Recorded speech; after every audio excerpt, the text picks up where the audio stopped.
मैं पाकिस्तान के कराची की रहने वाली हूँ और आपको कुछ सच्ची कहानियों के बारे में बताना चाहती हूँ। ये पहली कहानी जो मैं बता रही हूँ ये मेरे स्कूल की है जहाँ मैं जॉब करती हूँ। हमारे स्कूल में बहुत सी पैरानॉर्मल चीज़ें होती रहती हैं और इनमें से कई इंसिडेंट्स तो खुद मैंने भी एक्सपीरियंस किए हैं।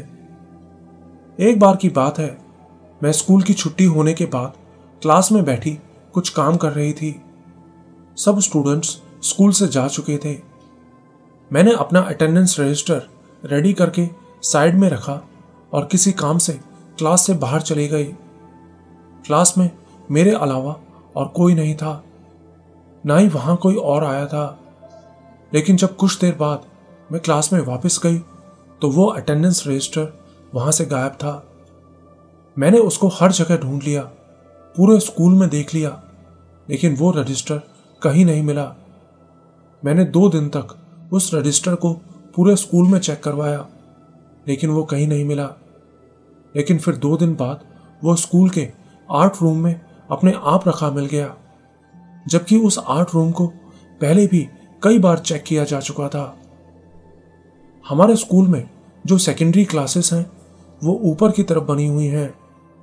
उन क्लासेस में जाने के लिए स्टेयर्स बनी हैं जिनके साथ साथ ग्रिल्स लगी हैं। स्कूल के बहुत से स्टूडेंट्स ने वहां ग्रिल के साथ साथ एक रेड कलर की ड्रेस पहने एक डॉल को बैठे देखा है।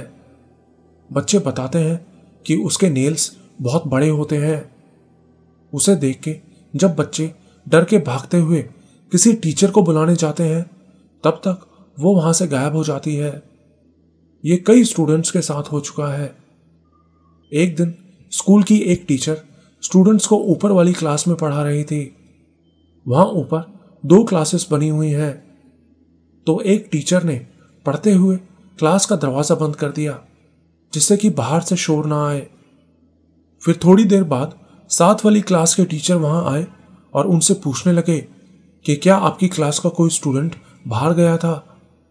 उस टीचर ने कहा, नहीं तो इस क्लास से तो कोई भी स्टूडेंट बाहर नहीं गया। तो उन्होंने बताया कि किसी ने उनकी क्लास का दरवाजा बाहर से लॉक कर दिया था। मैं और स्टूडेंट्स कब से चीख रहे हैं लेकिन कोई नहीं आया।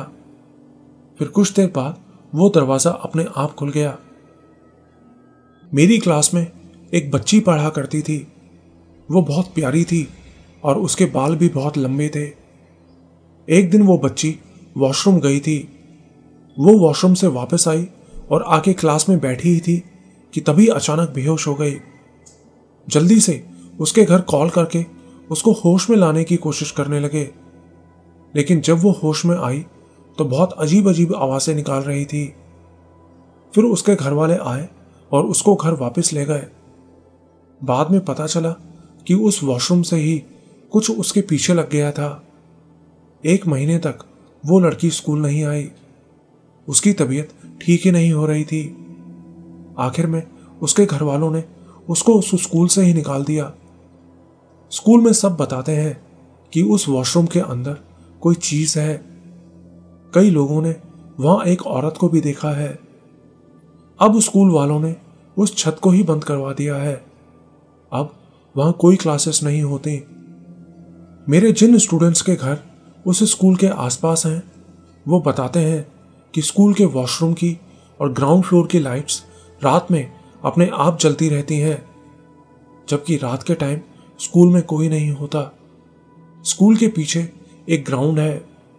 उस ग्राउंड में एक बार प्री प्राइमरी के टीचर्स और छोटे बच्चों ने एक सरकटे आदमी को देखा था।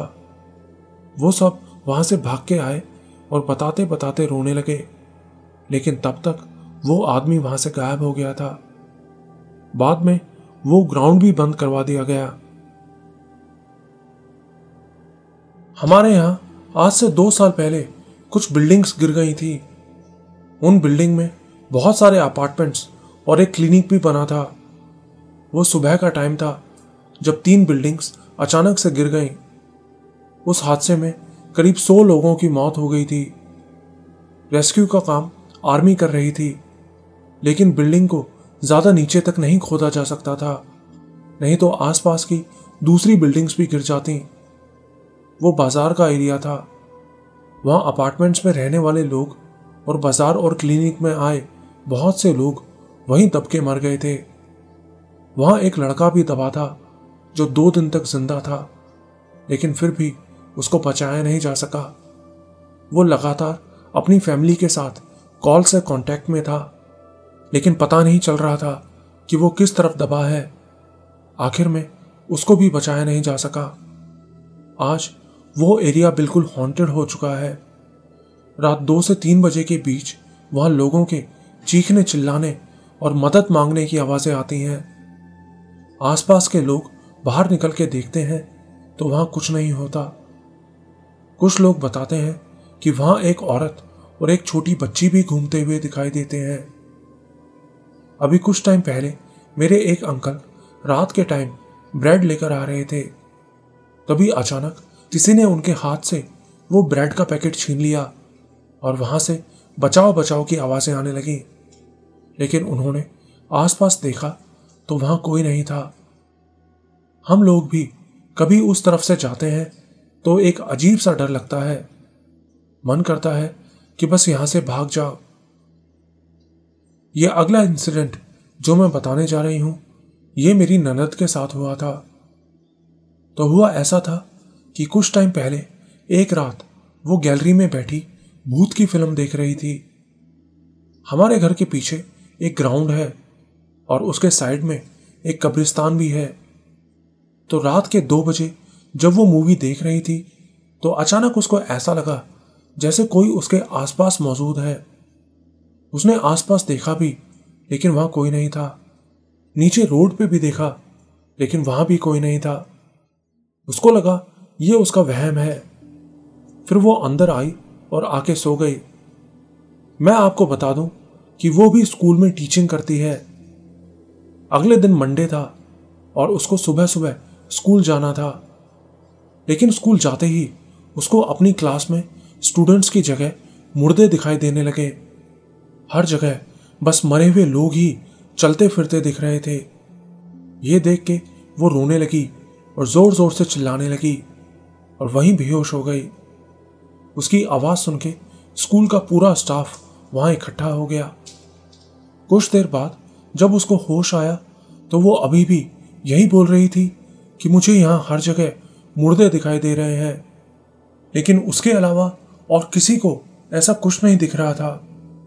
फिर एक टीचर ने कुरान लेकर उसकी हवा दी और कुछ पढ़ के उस पर दम किया। तब उसकी तबीयत थोड़ी ठीक हुई, लेकिन घर आते ही उसकी हालत फिर से खराब हो गई। तो फिर उसको एक मौलवी साहब के पास ले जाया गया। उन्होंने बताया कि ये देर रात गैलरी में मूवी देख रही थी और पीछे एक कब्रिस्तान भी था। आसमान में रात के समय अच्छी और बुरी दोनों तरह की हवाएं चलती हैं। इस वजह से वो भी ऐसी हवा की जद में आ गई थी।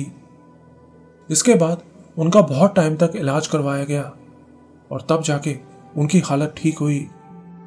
लेकिन आज भी वो किसी की मैयत में नहीं जा सकती, ना ही वो किसी की डेड बॉडी को देख सकती हैं। ये अगली कहानी जो मैं बता रही हूं, ये हमारे केबल वाले अंकल के साथ हुआ था, जो कि आज इस दुनिया में नहीं है। मैं आपको बता दूं कि हमारा घर कराची मालिर के साइड है। मालिर के बारे में लोग जानते हैं कि यहाँ पार्टीशन से पहले के मंदिर आज भी बने हुए हैं और वहाँ एक शमशान घाट भी है। उस इलाके में पार्टीशन से पहले की बहुत सारी हवेलियां भी हैं। वो हवेलियां पहले तो बंद थीं और गवर्नमेंट के अंडर थीं, लेकिन अब उनमें से कुछ हवेलियों को तोड़ दिया गया है, लेकिन मंदिर अभी भी मौजूद हैं। उनको लॉक किया हुआ है और बस किसी स्पेशल ओकेजन पर ही खोला जाता है। तो वो हवेली वाली जमीन हमारे यहाँ के मस्जिद वालों ने खरीद ली थी, जिसके बाद वह मदरसा बनाया गया था। लेकिन अभी भी 2 हवेली की जमीन पे कुछ नहीं बनाया गया है, वो बिल्कुल खाली पड़ी हैं। 2 साल पहले जब उस हवेली को तोड़ा गया तो हमारे एरिया में रात के 1 बजे से 4 बजे तक पायल की बहुत तेज आवाज सुनाई देने लगी थी। वो आवाज हमने भी सुनी थी। वहां एक इमली का पेड़ भी था। उस जगह बहुत सारी ऊपरी चीजें घूमा करती थीं। हमारे यहाँ के लोगों ने वहां एक औरत को भी देखा था। तो एक बार हमारे केबल वाले अंकल, जिनका नाम आमिर था, वो देर रात उस हवेली वाली जगह पे उस इमली के पेड़ की तरफ से केबल वायर डाल रहे थे। तो जब वो सीढ़ी लगा के उस पेड़ के ऊपर चढ़ने लगे तो उनको उस पेड़ के ऊपर एक औरत बैठी दिखाई दी। वो उस पेड़ के बिल्कुल ऊपर बैठी हुई थी। उसके पैर इतने लंबे थे कि नीचे जमीन तक को छू रहे थे। और तभी उस औरत ने उनकी सीढ़ी को नीचे गिरा दिया। वो धड़ाम से नीचे जा गिरे, जिससे उनके हाथ और पैर में फ्रैक्चर हो गया। फिर कुछ टाइम बाद पता चला कि वो औरत उनके ऊपर आ गई थी और उनको छोड़ने को तैयारी नहीं हो रही थी। बहुत जगह से उनका इलाज करवाया गया, लेकिन वो ठीक नहीं हो सके। और फिर कुछ टाइम बाद एक दिन अचानक उनकी मौत हो गई। उनकी मौत के बाद उनके भाई हमारे घर आते थे केबल का काम करने। उन्होंने हमें बताया कि उस औरत ने कहा था कि मैं इसको अपने साथ लेके ही जाऊंगी, और आखिर में उनकी मौत हो गई। ये अगली स्टोरी जो मैं बता रही हूं, ये हमारे एक चाचू की बेटी के साथ हुआ था। ये बिल्कुल सच्ची कहानी है। आगे बताने से पहले मैं आपको बता दूं कि हमारे यहाँ कराची में एक बहुत फेमस ब्रिज है जिसको नीति जीती ब्रिज के नाम से बुलाया जाता है। उस ब्रिज के नीचे समुंदर है और पास में एक शमशान भी पड़ता है। उस ब्रिज के ऊपर बहुत से लोग सुसाइड अटेम्प्ट करते हैं। बहुत से लोगों की जान भी वहां जा चुकी है। तो एक बार मेरे हस्बैंड के चाचू अपनी फैमिली के साथ उस समुंदर में घूमने के लिए गए थे। वो लोग बोट से पानी में घूम रहे थे। बोट पे उनके साथ उनकी बेटी भी थी। उनकी बेटी बहुत खूबसूरत है। उसके बाल बहुत लंबे और गोल्डन कलर के हैं और उसकी आंखें भी गोल्डन ब्राउन कलर की हैं। तो वो लोग वहां पिकनिक मनाने गए और बोट से समुद्र क्रॉस करके वहां से वापस घर आ गए। हमारे यहाँ कहते हैं कि अगर आप एक समुद्र क्रॉस कर लो तो आपके ऊपर कोई भी नेगेटिव पावर हो तो वो आपको छोड़ देती है, लेकिन उसके साथ ऐसा नहीं हुआ। वो लोग घर वापस आए तो आधी रात में ही उनकी बेटी की तबीयत खराब हो गई। वो तब बस 10 साल की थी। अचानक वो अजीब अजीब हरकतें करने लगी। कभी चिल्लाने लगती तो कभी हंसने लगती, कभी कुछ गाने लगती तो कभी कुछ अजीब सा पढ़ने लगती। ऐसे ही सुबह हो गई। फिर जब सुबह हुई तो वो ऊपर छत की बाउंड्री वॉल पे चलने लगी। बोली, मैं यहां से कूद जाऊंगी, मैं इसको अपने साथ लेकर जाऊंगी। उसके घर वाले बहुत परेशान हो गए, लेकिन हद तो तब हो गई जब वो माचिस से खुद को जलाने की कोशिश करने लगी। उसको कई सारे मौलवियों को दिखाया गया, लेकिन कोई भी उसका केस नहीं ले रहा था। सबका कहना था कि इसके ऊपर नीति जीती पुल से एक औरत पीछे लग गई है, और जहां पे उनका घर है वहां से भी कुछ गंदे जिन इसके पीछे लग गए हैं, जिससे ये औरत बहुत ज्यादा ताकतवर हो गई है। वो औरत उसको छोड़ने के लिए किसी भी सूरत में राजी नहीं हो रही थी। हालात ऐसे हो गए थे कि वो रात में कई बार अपनी खिड़की से बाहर कूदने की कोशिश करने लगती थी। घर के सब लोग बहुत परेशान हो गए। आखिर में मेरे हस्बैंड के दूसरे चाचू को किसी ने मुल्तान शहर के एक बुजुर्ग के बारे में बताया। फिर वो लोग उनके पास गए तो उन साहब ने पहले तो उसका इलाज करने को मना कर दिया, क्योंकि वो ये काम छोड़ चुके थे। लेकिन जब चाचू ने उनसे बहुत रिक्वेस्ट की और बोला कि आप मान जाएं, नहीं तो मेरी बच्ची मर जाएगी, तो आखिर में वो उसका इलाज करने के लिए तैयार हो गए। वो असल में बहुत बड़े आलिम थे और लोगों की मदद किया करते थे, लेकिन जिन्नात ने उनके 10 बच्चों को पैदा होने से पहले ही मार दिया था। उनके बच्चे पैदा तो होते थे लेकिन मरे हुए, इसलिए उन्होंने ये काम करना ही छोड़ दिया था। लेकिन उनके बहुत रिक्वेस्ट करने पर जब वो तैयार हुए तो उस औरत ने उनको बोल दिया था कि तू इससे दूर हो जा, नहीं तो मैं तुझे भी मार दूंगी। लेकिन उन्होंने उसका इलाज किया और उसकी जान बचा ली। आखिर में उस औरत ने जाते हुए बोला था कि अब अगर ये यहां से कभी गुजरी तो मैं इसकी जान ले लूंगी। फिर इसके कुछ दिन बाद पता चला कि उन आलिम की भी डेथ हो गई है। आज उस लड़की की शादी हो चुकी है, लेकिन वो आज तक भी उस ब्रिज के पास कभी नहीं गई। रात 12 बजे के बाद वो कभी अपने घर से बाहर नहीं निकलती। वो परफ्यूम्स भी ज्यादा यूज नहीं करती और गजरे लगाना भी उसको मना है, क्योंकि ऐसा करने से उसकी तबीयत फौरन खराब हो जाती है। ये आखिरी इंसिडेंट जो मैं बताने जा रही हूं, ये खुद मेरे साथ हुआ था। ये 2012 की बात है, जब मैं अपने फर्स्ट ईयर के पेपर दे रही थी। उन दिनों हमारी लाइट रात 12 बजे से 1:30 बजे तक जाया करती थी। हमारे घर के पीछे ही एक गवर्नमेंट स्कूल है। लोग बताते हैं कि पार्टीशन से पहले उस स्कूल की जगह एक शमशान हुआ करता था, लेकिन बाद में उसको खत्म करके वहां स्कूल बना दिया गया। उस स्कूल की दीवार हमारे घर से मिली हुई थी। लोग कहते हैं कि वो स्कूल हॉन्टेड है। तो उस दिन ऐसा हुआ कि मेरे पेपर चल रहे थे, तो मैं सुबह से ही पढ़ रही थी और बहुत थक गई थी। इसी बीच लाइट भी चली गई। लाइट गई तो सोचा कि थोड़ी देर छत पे चली जाती हूं। मैं आपको बता दूं कि हमारे घर में एक छत ऊपर 2nd फ्लोर पे है और एक 3rd फ्लोर पे और एक 4th फ्लोर पे है। और उस टाइम मेरी फूफो और मेरी कजन भी दोनों 3rd फ्लोर वाली छत पे ही थी। 4th फ्लोर की छत पे जाने के लिए लकड़ी की सीढ़ी लगी है, उसी को पकड़ के छत पे जाना होता है। तो जब मैं 3rd फ्लोर पे गई तो मैंने अपनी कजन से कहा कि चल ऊपर वाली छत पे चलते हैं, बहुत दिनों से नहीं गए हैं। तो वो तैयार हो गई। उस टाइम रात के 12 बज रहे थे, लेकिन फूफो हमको ऊपर नहीं जाने दे रही थी। लेकिन फिर भी हम जिद करके ऊपर चले गए। फिर कुछ देर तक ऊपर टहलने के बाद हम दोनों नीचे आने लगे।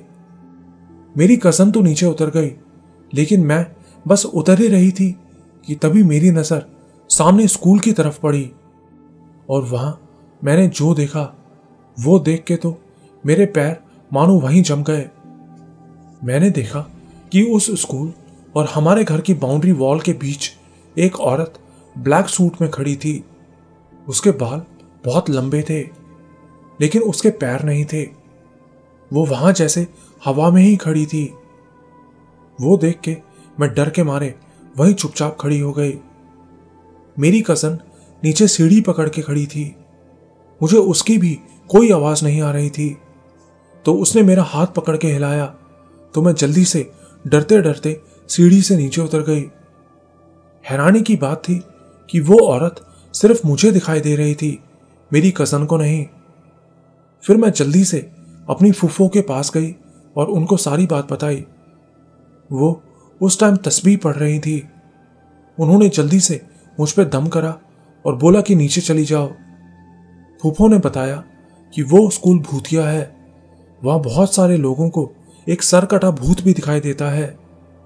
उस स्कूल में एक वॉचमैन भी है जो उसी स्कूल में रहते हैं। उन्होंने भी बताया कि इस स्कूल में एक पिच्छल पैरी और एक सिर कटा भूत घूमते हैं। उस रात के बाद वो औरत तो मुझे फिर कभी दिखाई नहीं दी, लेकिन इसके बाद से मुझे बहुत डरावने सपने आने लगे थे। मेरी रात की नींद बिल्कुल खत्म हो गई थी। फिर अम्मी ने मुझे एक मौलवी साहब को दिखाया। उनके यहां कुछ टाइम मेरा इलाज चला और फिर मैं बिल्कुल ठीक हो गई। मेरा नाम निरंजन है। मैं उड़ीसा का रहने वाला हूं।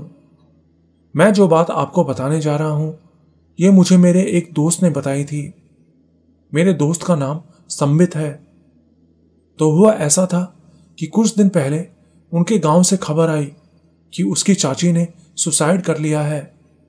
तो वो लोग गांव चले गए। जब वो गांव गया हुआ था तब उसी रात उसे टॉयलेट जाने की जरूरत महसूस हुई, तो वो टॉयलेट करने के लिए घर के बाहर चला गया। लेकिन बाहर जाते ही उसे ऐसा लगा जैसे उसकी चाची उसको बुला रही है।